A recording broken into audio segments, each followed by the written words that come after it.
اليوم باش نحكيو لكم على إنسان سمعتوا عليه برشا وقصته ما تنجم كان تهزلكم المورال وتقويكم.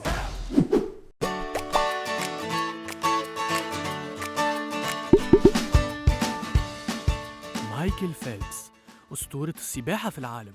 تولد مايكل نهار 30 جويلية 1985 في عائلة متوسطة، وكان يعاني من مرض نفسي خطير يتسمى اضطراب فرط الحركة وتشتت الانتباه، وهو ما أثر عليه برشا في وسط صحابه ومدرسته، وكان رافض الاندماج مع صحابه على خاطر كان النمو متاعه سريع بشكل كبير ويظهر أكبر منهم. في الفترة هذيك الاضطرابات النفسية عنده زادت برشا، وزاد عليها طلاق أم وبوه اللي خلاه يزيد يفقد التركيز. كي وصل للسنة الخامسة ابتدائي بدأت حالته تتحسن بشوية بشوية، خاصة بعد ما قيد في نادي سباحة في الحومة متاعه، وبدأت موهبته تظهر، الشيء اللي خلى المدرب متاعه يقرر أنه يتلهى بيه شخصيا. في السباقات المدرسية حقق مايكل فيلبس أرقام خيالية، وصل حتى من الرقم القياسي العالمي وهو في سن 12 عام، وعاود حتى من الرقم القياسي متاعه مرة أخرى في 2008، وحصل على 8 ميداليات منها 6 ذهبية في إنجاز تاريخي. من وقتها ومايكل فيلبس يلم في الميداليات على اليمين وعلى اليسار حتى لين عام 2012 وين قرر باش يعتزل، لكن المدرب متاعه كالعادة وقف له وأقنعه باش يشارك في أولمبياد 2016 في ريو دي جانيرو في البرازيل، فماشي ما يخرج